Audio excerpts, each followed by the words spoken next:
মে দিবস উপলক্ষে ছাত্র শ্রমিক সংহতি র্যালি করেছে বাংলাদেশ গণতান্ত্রিক ছাত্র সংসদ।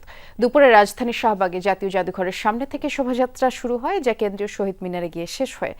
র্যালি শুরুর আগে এক সংক্ষিপ্ত সমাবেশে রিকশা চালক, হরিজন সম্প্রদায়ের প্রতিনিধিরা বক্তব্য দেন। তারা তাদের বৈষম্যের কথা তুলে ধরেন। এ সময় গণতান্ত্রিক ছাত্র সংসদের প্রতিনিধিরা চা শিল্পের মজুরি বাড়ানো, হরিজন দলিত সম্প্রদায়ের মানুষদের বঞ্চনার কথা জানিয়ে সকল শ্রমিকদের ন্যূনতম সুযোগ সুবিধা নিশ্চিত করার জন্য সরকারের কাছে দাবি জানান।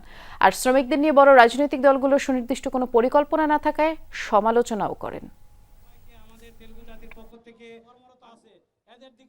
এদের দাবির দিকে সুদৃষ্টি দেওয়ার জন্য পেশায় জড়িত আছে, চতুর্শ্রেণী কর্মচারী আছে, তাদের এখন আমাদের একটাই প্রত্যাশা।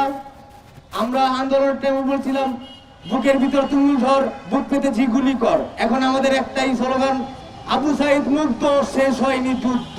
এই 8,000 9,000 টাকা ঢাকা শহরে কি করে চলা যায় আর কি।